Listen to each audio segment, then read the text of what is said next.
Alhamdulillahi Rabbil Alamin. Wabihi nasta'inuhu ala umri dunya waddin. Ashhadu an la ilaha illallah wahdahu la syarika lah. Wa ashhadu anna Muhammadan abduhu wa rasuluh. Allahumma salli ala Muhammadin wa ala alihi wa sahbihi wa tabi'ina lahum bi ihsanin ila yaumiddin tsumma ma ba'd. Hadirin dan hadirat jamaah salat maghrib yang kami hormati, alhamdulillah pada malam hari ini, malam Senin yang kedua, kita kembali bersama-sama melaksanakan sholat maghrib berjamaah.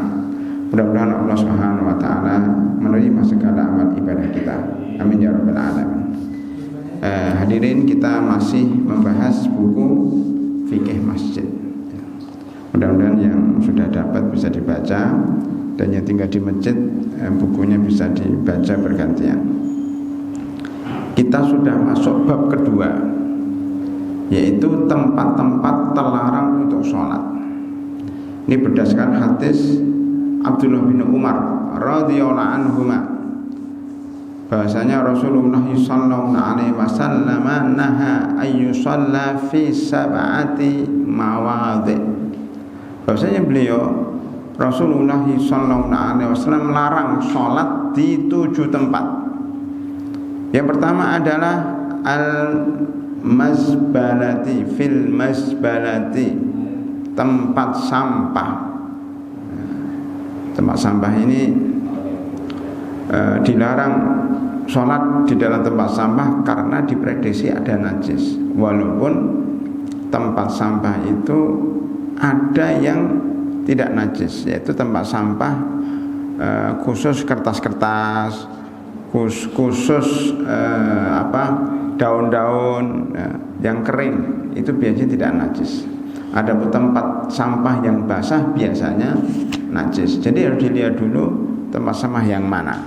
Kalau ada najisnya berarti terkena larangan di dalam hadis ini.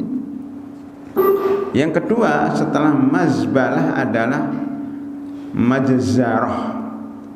Kalau mazbalah itu adalah tempat sampah, kalau majzarah adalah tempat penyembelihan, RPH, rumah penyembelihan hewan. Tidak boleh sholat di dalamnya karena najis. Darah yang berserakan itu najis, maka dilarang sholat di dalamnya. Yang ketiga, wal maqbarati, di mazbalati, majzarati, wal maqbarati, kuburan. Kuburan dilarang sholat di dalamnya karena di dalamnya banyak najis. Dikatakan bahwa di dalam kuburan itu banyak bangkai manusia. Maka madhab Hanabilah umpamanya, pengikut Imam Ahmad, mengharamkan secara mutlak sholat di kuburan, di dalam kuburannya maksudnya, karena di situ banyak najis. Sebagian ulama seperti Asy-Syafi'iyah dan beberapa ulama lain itu mengatakan makruh, atau dirinci, kalau kuburan tidak najis boleh, kalau kuburannya najis tidak boleh. Tetapi rata-rata yang kuburan itu adalah najis ya. Oleh karena itu, kalau bisa memang jangan sholat di dalam kuburan. Walaupun terdapat perbedaan para ulama, tetapi untuk menjaga keabsahan sholat kita mendingan dihindari. Termasuk di dalamnya adalah sholat di masjid yang di dalamnya ada kuburan. Ini para ulama berbeda pendapat di dalam menyikapinya. Tergantung kuburannya di mana. Kalau kuburannya atau satu kuburan kalau bisa dianggap kuburan itu bisa diartikan memang tempat khusus untuk mengubur. Tapi kuburan juga dimaksud satu mayat yang dikuburkan di situ ada kuburannya, maksudnya ada orang yang dikubur di situ. Dalam bahasa Arab juga namanya makbar, kubur, makbar. Kalau di dalam masjid kuburannya berada di tempat imam dan tidak ada sekatnya, maka tidak boleh sholat di situ karena menghadap kepada kuburan. Jadi yang dilarang itu bukan kuburannya, tetapi menghadap ke kuburan. Di dalam hadis lain disebutkan la tusallu ilal kuburi, janganlah kalian sholat menghadap kuburan, karena sholat itu hanya menghadap Allah Subhanahu wa ta'ala, menghadap Ka'bah, bukan menghadap kuburan. Tetapi kalau kuburannya itu di luar atau di belakang masjid, kita masih berbeda pendapat, belakang dan depan masjid itu mana? Yang itu belakang atau depan itu? Tempat masuk masjid ini depan atau belakang? Belakang, berarti depan sini. Berarti bapak-bapak kalau masuk masjid dari belakang dong. Lah ini masalahnya. Maksudnya adalah kuburan itu tidak menghadap kiblat tapi menghadap kebalikannya, yaitu kalau saya lihat menganggap itu di depan masjid lah. Nah, di pekarangan itu. Ada beberapa kuburan, beberapa masjid yang kuburannya di pekarangan di daerah Jabodetabek ini. Keranggan nggak ada, insya Allah nggak ada ya, nggak ada. Di masjid samping di mana ini apa saya ini apa namanya Cibubur. Nah itu ada beberapa masjid yang kuburannya masih ada di samping karena ahli warisnya tidak mau menjualnya, ya tetap di situ, padahal yang lainnya sudah dirubah semuanya jadi masjid atau sebagian sudah berdiri perumahan-perumahan. Di situ ahli warisnya tidak mau melepaskannya, sehingga tetap masjid itu berada di samping kuburan. Saya sampaikan bahwa tidak apa-apa karena kuburannya tidak samping persis, agak jauh. Nah, seperti sini dengan tempat parkir kan agak jauh. Ya. Jadi rahimahullah, kalau kuburannya di belakang atau di samping maka tidak mengapa, walaupun kalau bisa dihindari. Dulu waktu kecil di kampung kami ada masjid tingkat. Masjidnya tingkat bukan berarti 2 tingkat. Masjidnya di atas, bawahnya ini bukan aula. Saya lihat memang bangunan masjid begitu. Jadi bawahnya dibuat semen begitu aja. Kenapa? Karena depannya ada kuburan. Nampaknya yang bangun masjid ini paham bahwa tidak boleh sholat menghadap kuburan, tetapi tanahnya cuma di situ. Oleh karena itu, yang menghadap kuburan itu di semen, tidak dipakai. Misalnya kalau depan sini kuburan, nempel kuburan, maka tidak dipakai di sini, tapi justru dipakai atasnya. Jadi bawah ini tidak ada apa-apa. Saya nggak pernah masuk. Nampaknya hanya dipakai untuk berwudu, sepertinya ya, dipakai untuk tempat wudu. Di atasnya berarti untuk sholat. Lah itu walaupun depannya ada kuburan, tetapi tidak menghadap kuburan, dia menghadap atas kuburan. Nah gimana itu? Dia tidak menghadap kuburan, menghadap atas kuburan. Apakah kuburan berlaku sampai atas? Makanya kita naik pesawat melewati kuburan enggak?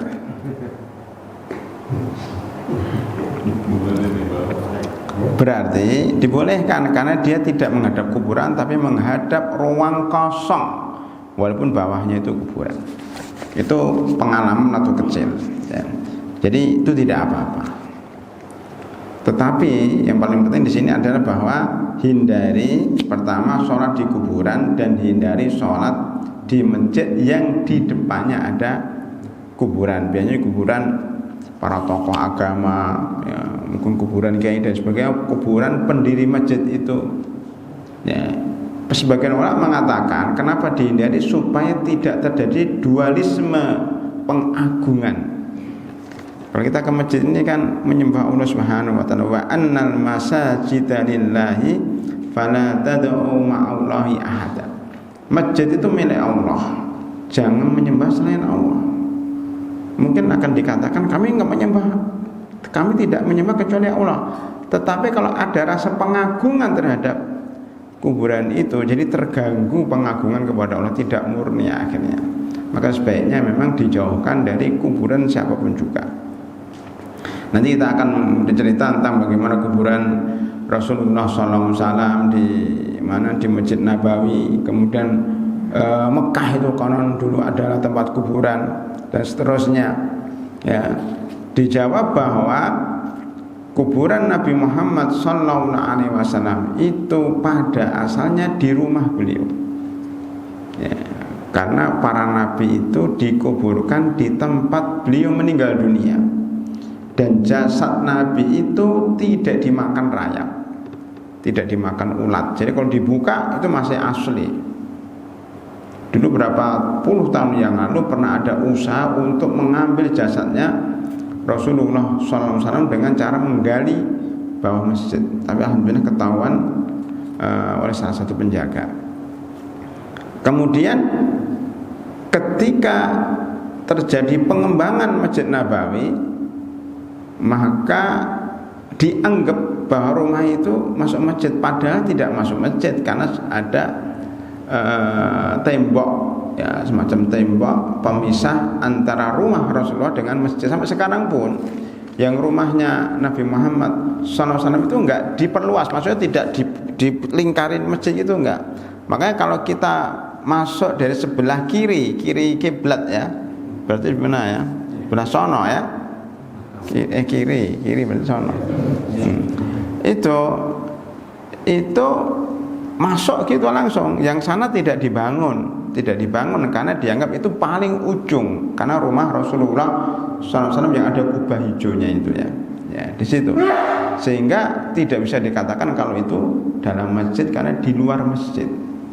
Walaupun kelilingnya atau kanan dan belakangnya itu perluasan Masjid Nabawi. Hadirin rahimakumullah, itu untuk kuburan. Nanti kalau ingin dikembangkan bisa ditanyakan.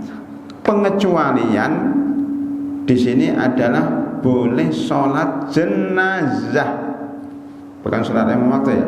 Sholat jenazah dengan sholat lima waktu itu berbeda. Sholat lima waktu kita ada rukuk, ada sujud. Itulah titik kritisnya. Kita nggak boleh rukuk dan sujud di depan kuburan, di depan mayit.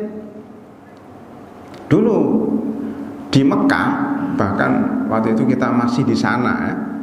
Di Mekah itu mayit yang mau disolatkan itu ditaruh di depan Ka'bah, padahal belum sholat lima waktu.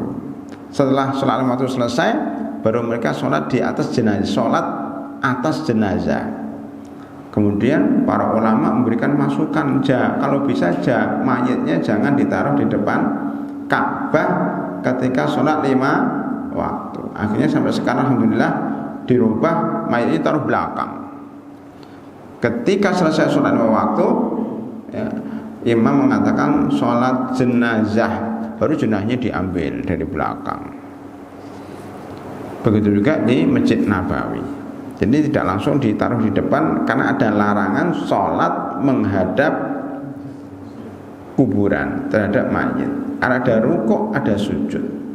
Adapun sholat jenazah itu tidak ada rukuk, tidak ada sujud, maka boleh dan memang dianjurkan sholatnya di depan jenazah. Kalau jenazahnya laki-laki, imamnya berada di posisi kepala.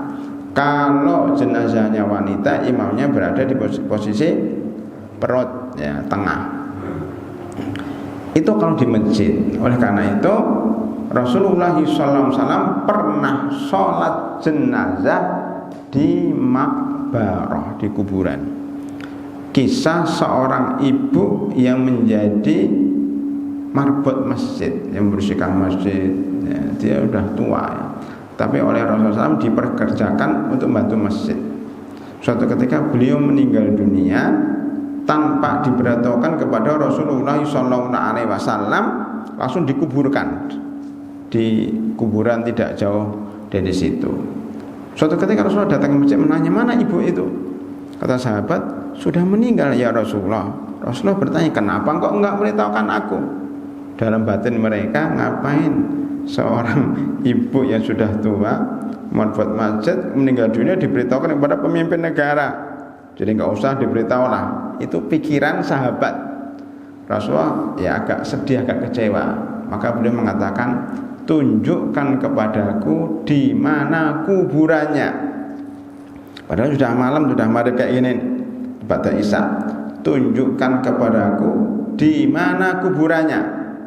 Ini menunjukkan bahwa seandainya sholat gaib itu dibolehkan, tentunya beliau sholat gaib sudah di kuburan, ngapain malam-malam ke kuburan?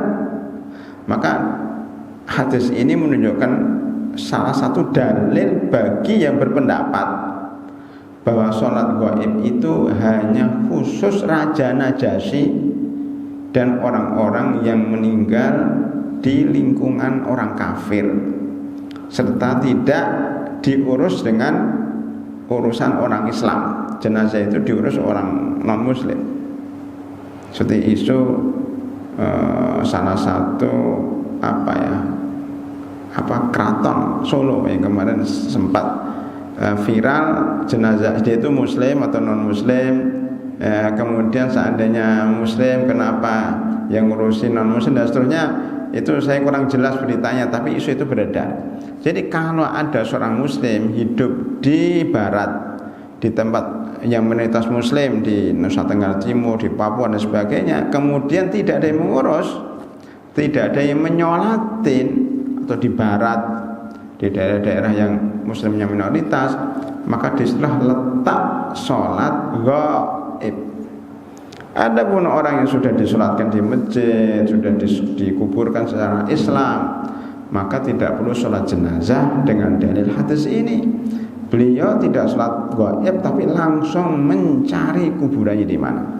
Malam itu beliau dengan beberapa sahabat pergi ke kuburan si ibu yang meninggal dunia, marfut ini. Maka beliau sholat jenazah di situ, menunjukkan bolehnya sholat jenazah di kuburan.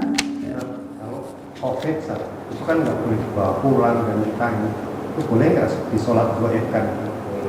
COVID ya itu sudah ada panduan dari Majelis Ulama Indonesia bahwa yang terkena COVID itu juga disolatkan minimal oleh petugas kesehatan, nakes ya, tenaga kesehatan, atau yang sering kita lihat juga disolatkan oleh keluarganya secara terbatas. Bahkan dibolehkan sholat jamaah dengan banyak orang, tapi jenazahnya di ambulan. Saya lihat beberapa video begitu, kalau tokoh atau siapa, dia di dalam ambulan, di halaman rumah sakit atau sebelum dikuburkan, sholat jenazahnya kan sampai ribuan. Artinya apa? COVID ini tidak menghalangi seorang untuk sholat langsung. Kalau sudah disolatkan, maka tidak perlu sholat gaib, walaupun secara emosional keluarganya enggak puas, maka meminta kepada pengurus masjid untuk sholat gaib terhadap fulan dan fulan, terutama kalau beliau adalah tokoh. Saya kira enggak masalah, karena ini memang khilafiyah, tidak ada larangan, tetapi mana yang lebih kuat dalilnya aja. Ya kalau dia menggunakan perasaan, tentunya kalau ditolak pun kan sayang, kasihan gitu. Udah tidak masalah, walaupun sebaiknya yang tahu tidak perlu sholat gaib, karena hakikatnya sholat gaib itu sebenarnya doa. Maka sebenarnya cukup kita mendoakan Allahumma ighfir lahu warhamhu wa'afi wa'fu anhu wa akrim nuzulahu sampai akhir. Ya Allah, ampunilah dosa-dosanya, cukup doa itu kan. Ampunilah dosa-dosanya, terimalah amal baiknya, kemudian mudah-mudahan keluarga yang ditinggalkan mendapatkan kesabaran. Saya kira cukup. Doa dengan sholat jenazah itu hampir mirip ya. Itu untuk sholat di kuburan. Berarti nomor berapa tadi Pak? Kita dilarang sholat di 7 tempat. Di mazbalah, sampah, tempat sampah, wal madzarah, tempat penyembelihan RPH, wa al maqbarah, kuburan, baru 3. Yang keempat, wa qari'atut thariq, di perempatan jalan. Jelas enggak boleh sholat di perempatan jalan, karena akan ditabrak oleh motor dan mobil. Ini namanya bunuh diri. Nah kemudian ada viral itu, di mana ya? Saya kok lupa ya. di suatu daerah lah, ya, itu ada orang yang sholat di perempatan jalan, ya, dan itu akan mengganggu lalu lintas. Itu viral. Kemudian ya jeleknya di sini, akhirnya kejelekan peristiwa ini akhirnya dilekatkan ke Islam. Di Islam tuh kayak gitu tuh loh. Jadi orang Islam kok ganggu jalan, sholat dengan sholat di jalan. Akhirnya Islam dianggap agama yang radikal, yang tidak toleran, yang mengganggu ketertiban jalan. Padahal yang melakukan itu oknum. Dalam Islam nggak boleh. Ini dilarang oleh Rasulullah, jangan sholat di perempatan jalan karena mengganggu. Larangan ini dikembangkan, jangan pula sholat di depan pintu masuk dan keluar masjid. Sholat sunnah di depan pintu situ, nah itu juga nggak boleh Pak, karena jamaahnya mau keluar terhalang oleh dia. Dan itu terjadi di Mekah, di Madinah. Itu orang-orang Pakistan, orang Bangladesh, orang Turki, nggak karu-karuan ya, orang seluruh dunia itu kalau sholat sembarangan aja, nggak ada urusan dengan orang lain. Akhirnya karena mau lewat nggak bisa, lewatin saja, dilangkain, ditabrak, terserah aja. Termasuk orang yang sholat di depan Ka'bah, habis tawaf dia sholat sunnah tawaf, ya, sholat rakaat ini ba'da tawaf di depan makam Ibrahim. Memang disunahkan. Tetapi kalau zaman sekarang itu nggak sunnah lagi. Karena apa? Tempat itu tawaf. Dulu makam Ibrahim itu aslinya nempel di Ka'bah. Karena Ibrahim bagaimana membangun Ka'bah, tetapi makam Ibrahimnya sejauh itu, antara sini dengan situ ya, belakang itulah kira-kira berapa meter, 2 sampai 3 meter. Bagaimana dia membangun Ka'bah kalau tangganya jauh dari tempat bangunan, dilempar plok nggak bisa kan? Oh berarti sejarahnya dulu nempel, tangganya itu nempel, tangga itu memang makam Ibrahim, tempat naik, ya, tempat yang tinggi di mana Nabi Ibrahim naik mengambil batu bata dari anaknya Ismail untuk merenovasi Ka'bah. Pada zaman Umar bin Khattab, ini ceritanya, itu kemudian digeser itu makam Ibrahim berapa meter ke belakang karena banyaknya orang yang tawaf. Mestinya kalau dibolehkan dilakukan oleh Umar bin Khattab, berarti sekarang juga dibolehkan. Maka kemudian digeser sampai pinggir tempat tawaf itu, supaya tidak ada orang yang tawaf di belakang makam Ibrahim dan mengganggu orang yang tidak ada orang sholat di belakang makam Ibrahim, supaya tidak mengganggu orang yang sedang tawaf. Karena bahaya Pak, kalau sedang lagi sujud orang tawaf terinjak-injak mati. Nah itu banyak sekali yang seperti itu. Ya, termasuk juga perhatian rahimakumullah, ini yang mungkin masukan untuk beberapa masjid yang membuat tempat infak tromol di tengah jalan. Ada nggak di sini? Ada ya. Di sini nggak ada. Maksudnya di daerah Jabodetabek ada. Saya mendapatkan di daerah agak ke Villa Nusa Indah sana, atau di beberapa tempat. Ya, ada beberapa tempat yang ditaruh di pinggir jalan. Di tengah jalan. Bukan hanya itu, kadang-kadang ditaruh satu orang. Bahkan saya sering lihat ditaruh ibu-ibunya sudah tua, 60 tahun suruh berdiri di situ bawa jaring. Inilah dilarang dalam Islam. Kenapa? Mengganggu jalan dan membahayakan ibu itu, suruh berdiri lagi. Mungkin dia akan mengatakan ini kan baik untuk orang agar berinfak. Caranya nggak begitu. Nyatanya Masjid Nurul Huda berdiri megah tanpa harus masang tromol di pinggir jalan, nggak ada kan? Dan yang kedua, membangun masjid itu kan tanggung jawab warga di situ. Apa urusannya dengan orang lagi jalan? Ya, itu yang kadang-kadang kesalahan di dalam menerapkan ajaran Islam. Infak baik, tetapi dengan cara meletakkan tromol di tengah jalan itu mengganggu. Maka termasuk di dalamnya parkir sembarang tempat, angkot yang ngetem itu karena nggak ikut kajian fikih masjid, jadi ngetemnya sembarang tempat. Ya motor, kalau di pasar itu motor parkir di pinggir jalan dan sebagainya, itu semuanya mengganggu jalan, tidak dibolehkan dalam Islam. Sholat aja nggak boleh, begitu cuma ngetem, nyari penumpang lebih nggak boleh lagi.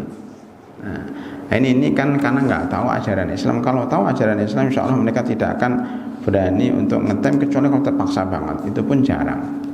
Hadirin rahimakumullah. Jadi kaidah tarik tidak boleh. Berikutnya apa? Gini, bagaimana kalau sebuah masjid mengadakan sholat Idul Fitri dan Idul Adha sehingga menghalangi jalan? Nah, ini juga sebenarnya tidak boleh. Sebenarnya nggak boleh. Loh kan, ya kalau terpaksa sih nggak apa-apa. Tapi jangan diterus-teruskan. Kalau bisa jamaah di situ bangun masjid lebih luas lagi supaya menampung semua jamaah. Yang penting jangan menghalangi jalan, kecuali terpaksa. Kenapa? Karena saya sendiri termasuk yang kena korban berkali-kali. Sholat Idul Fitri, sholat Idul Adha, sekarang sholat Jumat karena Covid, jaga jarak sampai ngeluber ke jalanan. Ya, ini perlu dikaji ulang. Saya dulu pernah terlambat ngisi khotbah Idul Fitri gara-gara di portal, udah nggak boleh. Ini tempat orang sholat, padahal jalan. Kamu muter sana, muter sana, muter sana. Orang baru ya nggak tahu. Muter sana, muter sana nggak nyampe. Nah kayak gini nih cara beragama yang tidak benar, walaupun merasa itu benar, padahal nggak benar. Mengganggu orang itu nggak benar, kecuali terpaksa. Ya. Hadirin rahimakumullah, itu yang keempat ya. Keempat atau kelima? Keempat. Yang kelima, wafil hammami. Hammam itu toilet.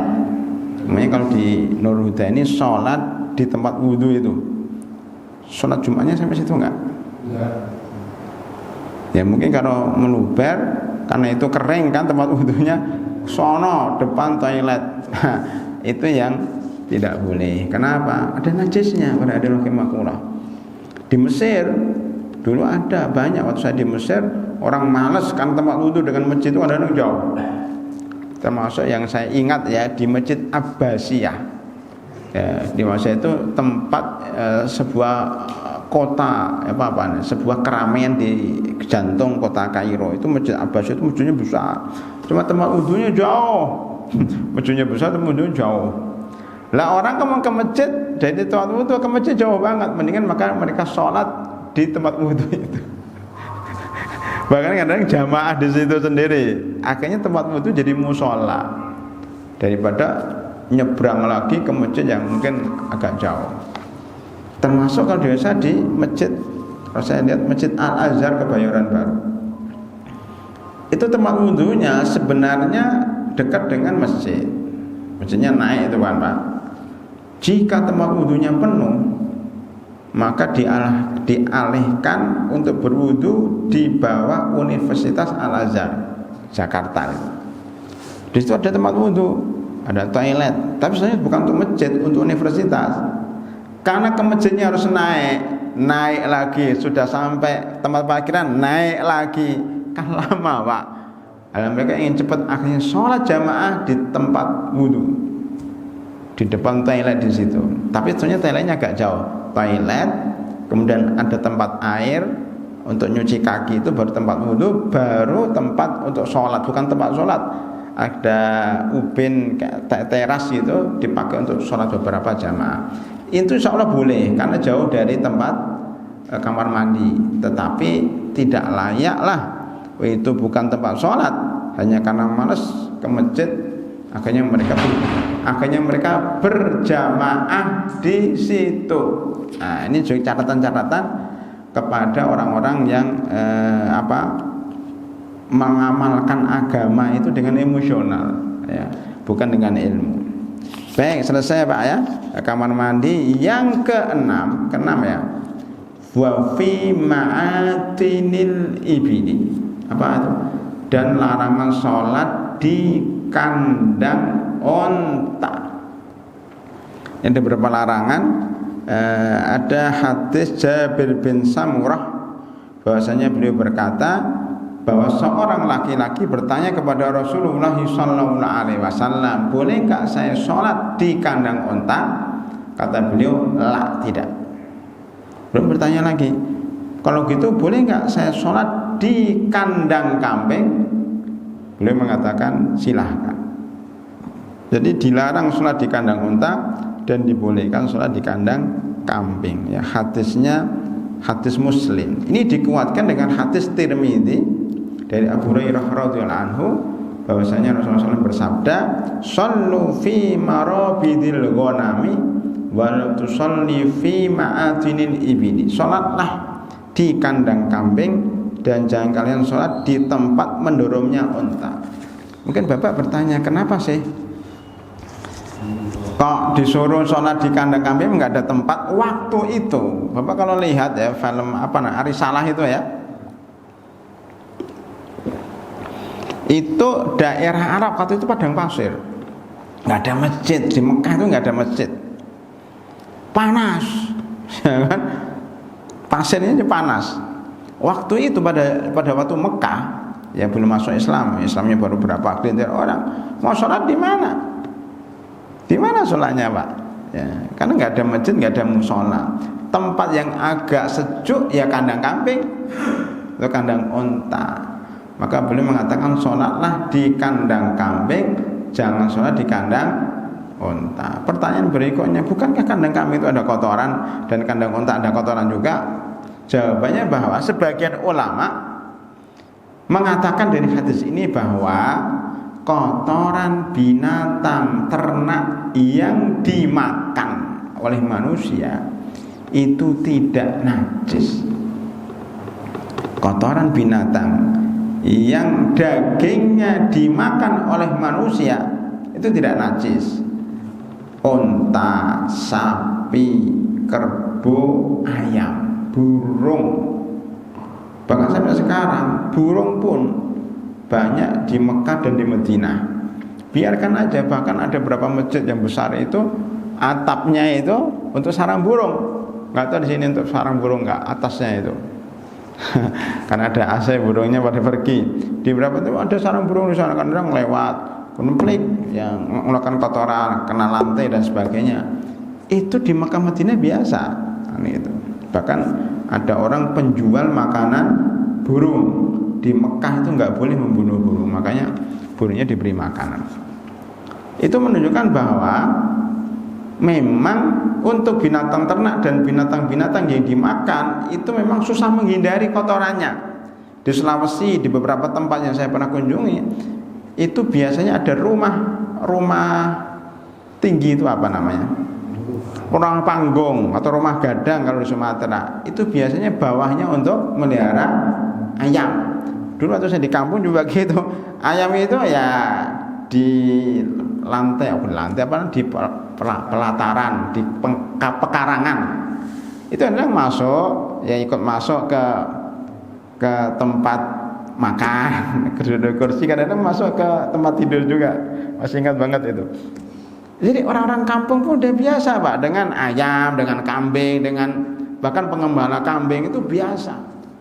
Di daerah Pakistan, Afghanistan, mana lagi yang sekarang ya daerah di India dan sebagainya, itu pengembala kambing dari mazhab Hanafiyah. Itu biasa Pak, anak kambing nanti sholat di situ, bahkan zaman dulu juga begitu.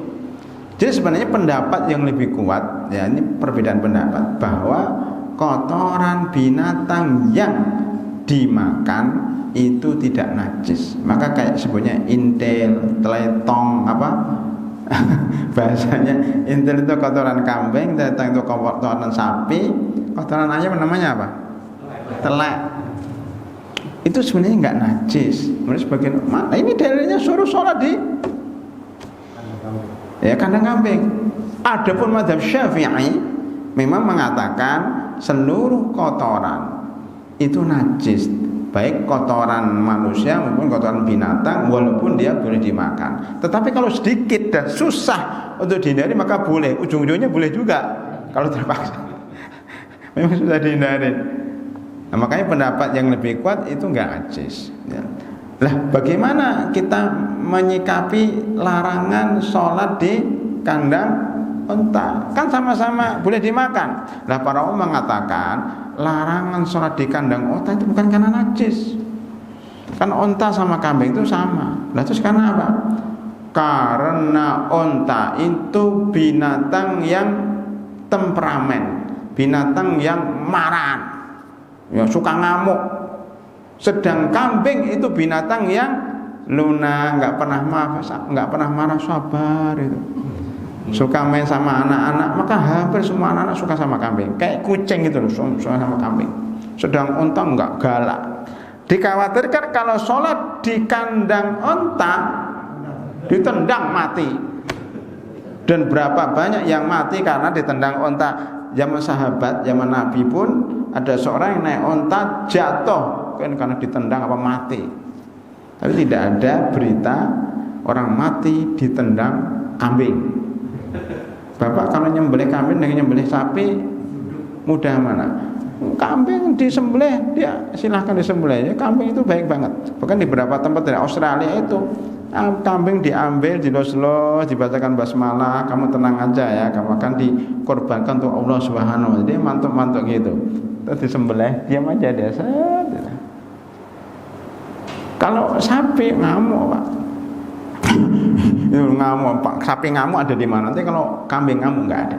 Nah, sapi itu kayak onta. Maka sholatlah di kandang kambing, jangan sholat di kandang sapi.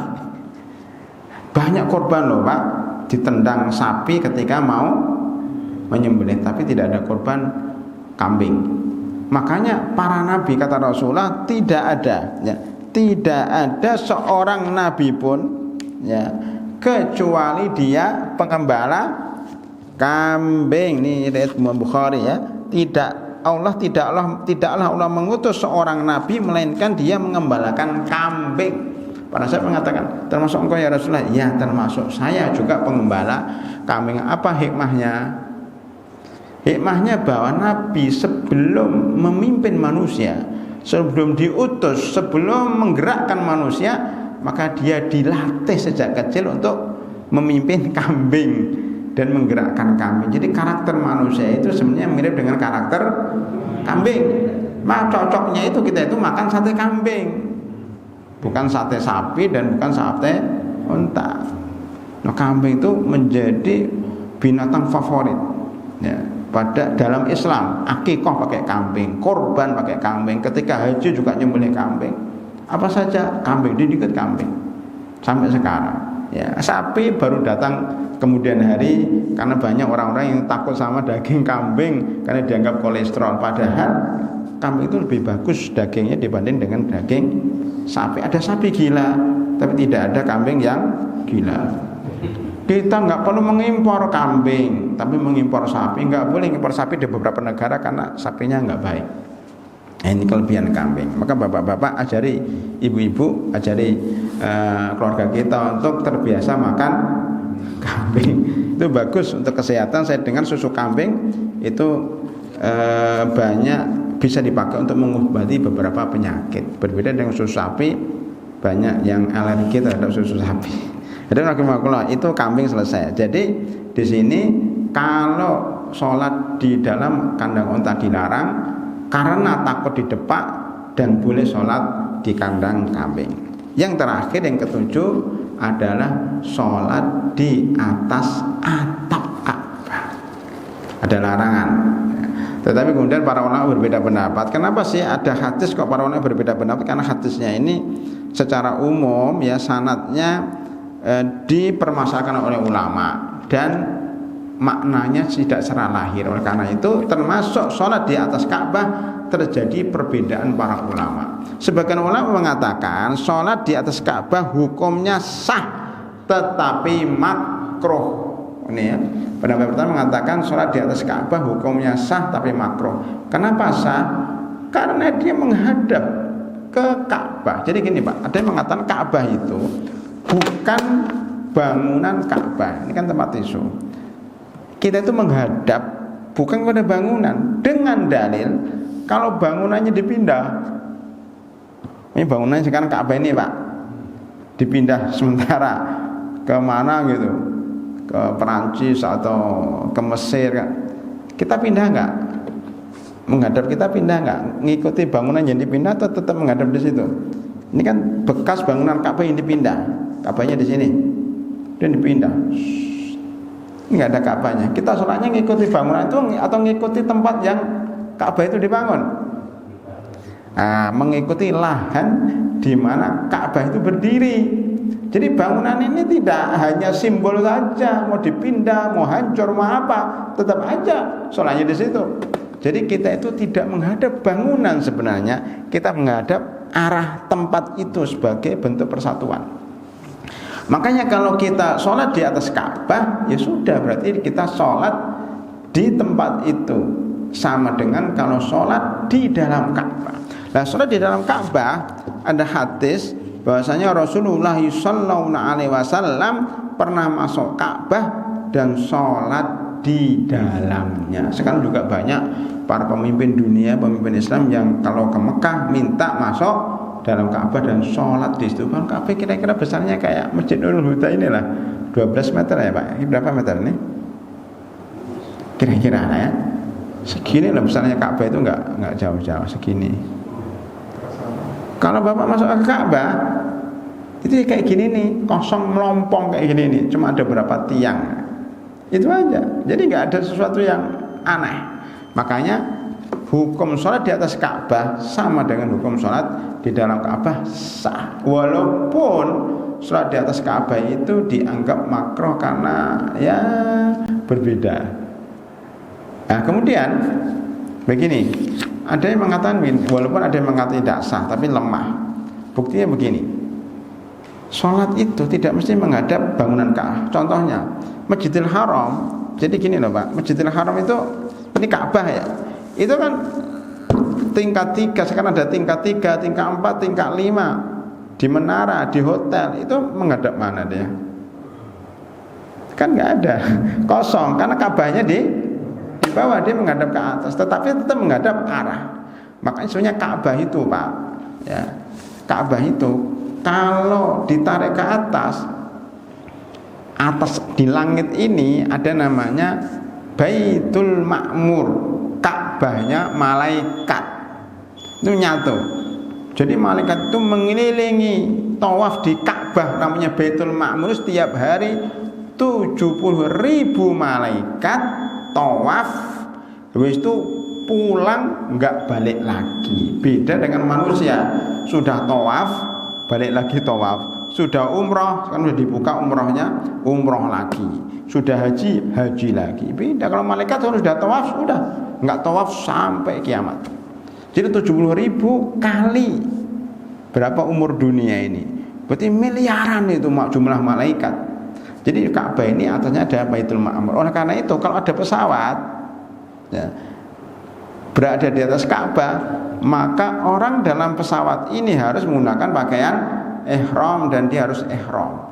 Walaupun tidak di Masjidil Haram, tapi di atas Masjidil Haram dianggap tanah haram. Jadi tanah haram itu batasan kota Mekah itu sampai atas. Itu nggak boleh dilewatin. Sama Indonesia, sama negara-negara yang lain. Kalau lewatin udara Indonesia izin nggak? Izin, karena Indonesia itu sampai atap, sampai langit sana itu masih wilayah Indonesia. Sampai berapa kilo saya nggak tahu, tapi kalau Ka'bah sampai langit. Itu filosofinya seperti itu, sehingga dimakruhkan, dibolehkan tapi makruh sholat di atas Ka'bah. Tapi kalau kita sholat menghadap di atas Ka'bah itu dianggap sah. Wallahu a'lam bishawab. Dengan demikian sudah selesai bab tempat-tempat yang terlarang untuk sholat ada 7. Kemudian nanti kita kembangkan dalam tanya jawab. Sekarang kita mendengar adzan dulu. Wallahu a'lam bishawab. Silahkan.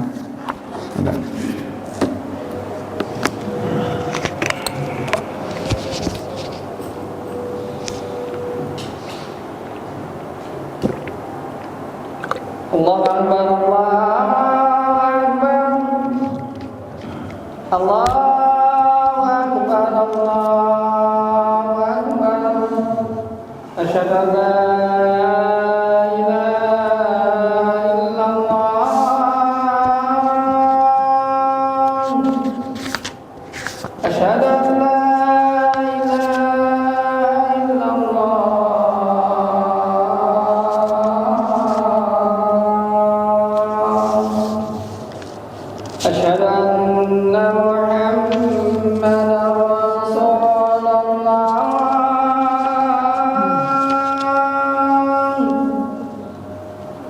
أشهد أن محمدا رسول الله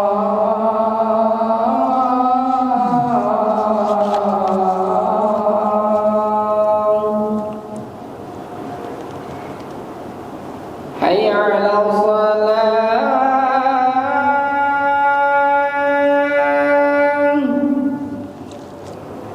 حي على الصلاة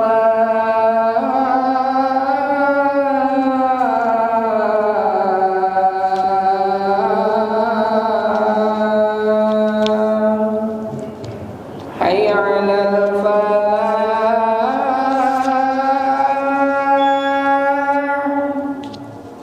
حي على الفلاح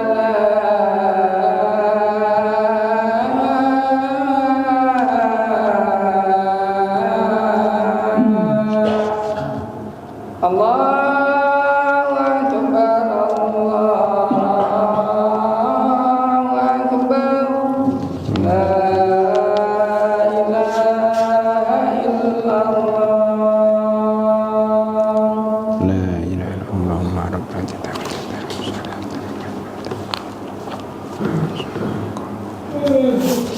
Rasulullah. Silakan Pak. Assalamualaikum warahmatullahi wabarakatuh. Waalaikumsalam warahmatullahi wabarakatuh. Waktu kita menjalankan ibadah haji, kita sempat di Surabaya itu menghadap kuburan Nabi. Bagaimana? Yang belakangnya itu kan menghadap kuburan, Ustaz. Di Ya. belakangnya itu kan pokoknya kuburan itu kan Di Surabaya. yang di panggung itu ada panggungnya. Kita sampai bertasah sekali. Baik Pak, pertama setahu saya kuburan Nabi Muhammad SAW itu ada batasan tembok Iya kan. berlapis-lapis, bahkan kalau nggak salah dimiringkan dikit temboknya supaya orang sholat itu tidak menghadap langsung ke kuburan karena dimiringkan dikit temboknya itu. Jadi dari situ disimpulkan bahwa boleh sholat di Masjid Nabawi yang depannya itu menghadap kuburan Nabi Muhammad SAW, karena pertama itu tidak menghadap langsung karena agak miring. Yang kedua, kuburannya sudah dilapis bertembok-tembok, tidak hanya satu lapisan ya. Maka juga boleh kita sholat di masjid yang depannya kuburan, ini kuburan, tetapi tidak nempel ya. Jadi ini ada tembok masjid, ada tembok kuburan, ada tembok lagi ya, ada tembok. Bahkan banyak juga yang mungkin depan masjid itu ada jalan, nah itu berarti udah pisah, tidak langsung. Jadi yang dilarang itu yang langsung Pak, yang langsung menghadap kuburan terbuka begini, terbuka, nggak ada batas. Kalau udah dibatasin mungkin dengan 2 tembok atau lebih, dianggap dia tidak menghadap karena dianggap sudah pisah daripada masjid. Itu Pak ya, yang usah ragu-ragu karena itu sudah diperhitungkan oleh para ulama ketika membangun masjid, perluasan masjid itu. Ya. Terima kasih. Terus ini loh yang sholat menghadap wudu ya, tempat wudu ya, atau toilet gitu ya. Nah, sekarang kalau toilet itu di bawah, di basement, kita di atasnya itu boleh. Karena kita waktu di Mekah itu kan di toilet itu kan waktu banyak orang tuh sholat di situ, kalau penuh udah gak sholat di situ aja, nggak pernah gitu. Kan di bawah toiletnya, kita di atasnya kita sholat. Kalau nggak mungkin ke depan, tapi di atasnya. Ya, jadi ini Pak, pertama kalau pas masjidnya penuh banget, bahkan sampai 2 jutaan. Sekarang alhamdulillah sudah direnovasi, diperluas sampai muat 5 juta. Ya. Itu seandainya waktu itu nggak muat, maka dia boleh sholat di pelataran masjid dan mungkin tempat wudhu. Kita kan tempat wudhu nggak sampai toilet karena tempatnya pasti basah. Berarti luar tempat wudhu, bahkan di basement itu kan ada luarnya itu kan tempat wudhu, toiletnya di dalam lagi. Di luarnya itu, kalau istilahnya kalau hotel itu di reserve-nya, di tempat penerimaannya, dengan taruh barang-barang itu masih dibolehkan, tapi tetap dihindarkan. Tapi kalau sholat di atasnya, sama dengan masjid yang saya ceritakan tadi, termasuk beberapa masjid di daerah yang saya datang itu bawahnya itu memang toilet. Ya. Toilet dan tempat wudhu. Ini menjadi perbedaan pendapat para ulama. Karena masjid itu mestinya bersih, ya kan? Tapi kenapa bawahnya kok kotoran? Maka juga dipermasalahkan boleh nggak seorang imam atau pengurus masjid yaitu punya rumah di lingkungan masjid, di tanah masjid, tanah wakaf. Ya. Nah, di situ dia berkeluarga, di situ dia najis, di situ dia ke toilet. Sama dengan ini toilet masuk dalam lingkungan masjid kan, Pak. Nah, tetapi kan kita tidak sholat di toiletnya walaupun itu lingkungan masjid. Tapi kan agak jauh. Masjid yang paling baik itu masjid yang toiletnya agak jauh dari tempat sholat sebenarnya ya. Nah tadi di bawah itu dianggap ya sebenarnya lebih baik jangan di bawahnya, itu agak jauh. Cuma kadang-kadang karena tempat kecil dan nggak ada tempat lain maka dibolehkan karena terpaksa. Walaupun sebenarnya kita itu walaupun di bawahnya nggak ada toilet, sebenarnya bawah ini juga kotor kan Pak. Bawah tanah kita ini kan ya ada saluran apa, ada benar nggak tanah ini kalau kita gali bawahnya mungkin ada kotoran juga, ada saluran apa juga nggak tahu. Jadi intinya Pak, boleh sebaiknya pertama jangan membuat toilet di bawah masjid, sebenarnya agak jauh. Yang kedua kalau tanahnya sempit maka boleh menggunakan toilet di bawah masjid jika memang nggak ada tempat lain. Ya, wallahu a'lam bishawab. Dan sah sholat di atas toilet. Yang nggak boleh itu kalau toiletnya di atas. Dulu ada beberapa masjid di bawah ini mau bangun, tanya Ustaz boleh nggak kita buat toilet di atas? Sebenarnya nggak usah. Kalau mau tempat wudhu aja, toiletnya di tempat lain. Bahkan nanti kemudian sudah kita bahas bab masjid, bahwa bangunan masjid itu kalau bisa atasnya jangan dipakai untuk tempat tinggal, jangan dipakai untuk toilet dan seterusnya. Ya kayak gini udah bagus, kan nggak ada tempat tinggal di atas ya. Sono udah luar itu, depan toilet itu ada tempat tinggal silahkan. Tapi kalau di atas masjid jangan, karena masjid ini paling tinggi. Maka paling baik itu atas untuk masjid, bawah untuk ruang pertemuan. Jangan dibalik, bawah masjid, atas ruang pertemuan. Itu kan nggak sopan. Masa orang sholat di bawah.